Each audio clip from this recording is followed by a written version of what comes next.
Welcome back to my channel.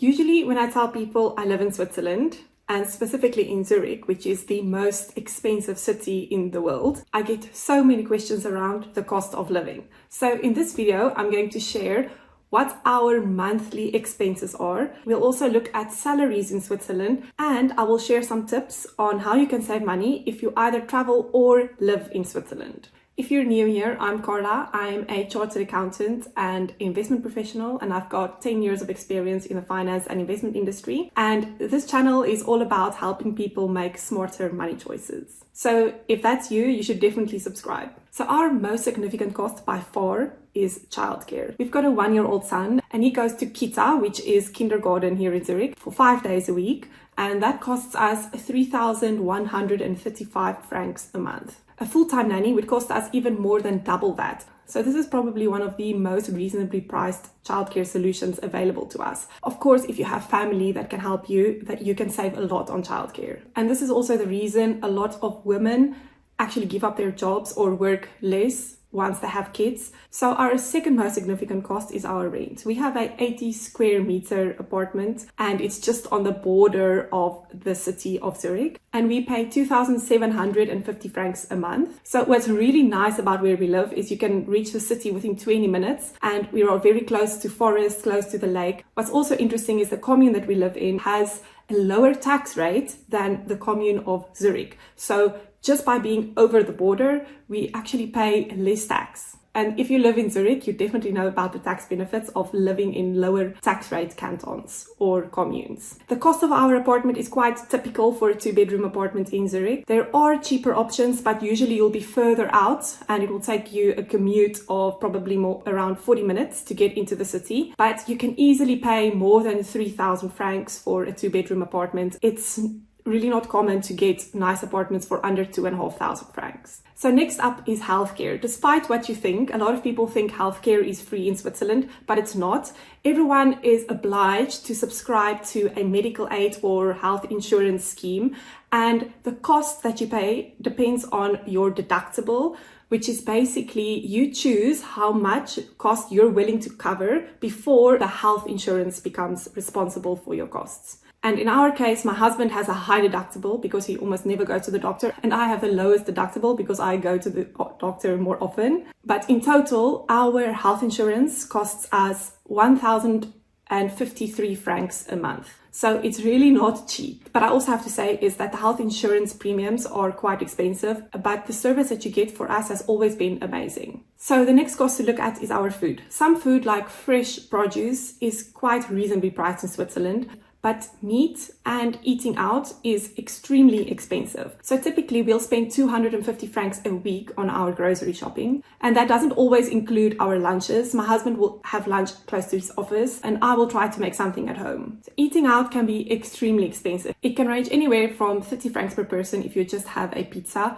to 80 to 100 francs per person if you have 2 or 3 courses and drinks. In a typical month, we'll spend about 1,500 francs on food for a family of 3. But if we eat out more often, this easily goes up to 2,000 francs a month. So the next cost is transport. In Switzerland in general, public transport is really great, very clean, always on time, and there's a lot of space. So we use public transport exclusively. And there is also a thing called a half fare card, which you can buy for 195 francs, which lasts for a whole year, and it gives you a 50% discount on your public transport tickets. So with that discount, a daily ticket within the first and second zones, which is the inner zones in the city of Zurich, costs 6.40 francs a day. I will use public transport 2 or 3 times a week. My husband goes into the office every day. There are cheaper ways to do this. You can buy a monthly or an annual pass if you know that you are going to go into the office 5 days a week. But we don't buy these passes because we rarely spend full months or full years in Zurich because we travel quite a lot.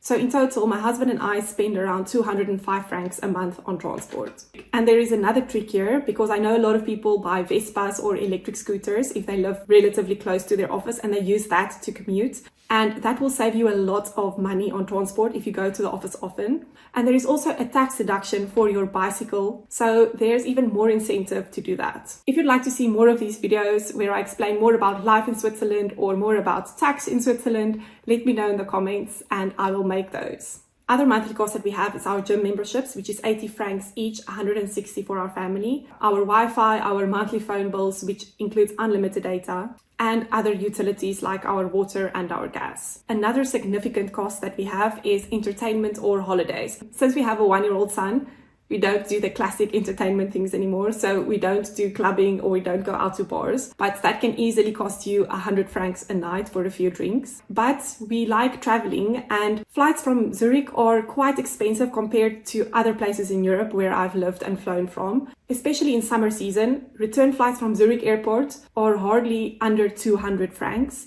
And easily go as high as 400 to 600 francs for return flight per person to popular destinations. For example, here's screenshots for return flights to Barcelona in October, which is not even high season, and these flights are all above 200 francs. So for a long weekend away, you can easily spend 1,000 francs if you include accommodation, flights, and food. Obviously, we don't do this every month, so I'll make a provision for 250 francs into our holiday pot. In total, in a typical month, as a family of 3, we spend 9,253 francs. You'll notice that I didn't include any shopping in our expenses. This is obviously very dependent on your family, but I have a joke that I refuse to buy anything that's not necessary in Switzerland because everything is just so much more expensive. I don't even buy my toothbrushes here. Okay, but in all seriousness, if I want to buy any clothes or makeup, I wait until we travel somewhere where these things are much cheaper. So you're probably thinking, how the hell do people afford to live there? The average salaries in Switzerland are quite high. Here are some stats showing the average salary in different industries, and you can see that an average salary ranges anything from 4,400 francs a month to 9,200 francs if you work in the finance and insurance sector. So yes, salaries are quite high, and especially if you start moving into more senior roles, the salaries are easily more than double or triple this. But the salaries quoted are gross amounts, so it is before taxes being deducted, and some have much lower tax rates than others. The commune that we live in has a relatively low tax rate, and we only pay an effective tax of 14%. But it is also dependent on salary brackets, and the higher you earn, that tax rate will go up. Share this video with someone that's either traveling to Switzerland or considering moving to Switzerland because it could probably help them. And if you live in Switzerland and you think I have missed out on any costs that's worth mentioning, also let me know in the comments. If you enjoyed this video and you'd like to learn more about my journey and what I've learned working in finance for 10 years and living in different cities in the world, you will enjoy this video where I discuss the 8 lessons I've learned after working in finance for 10 years. Hope you enjoy it.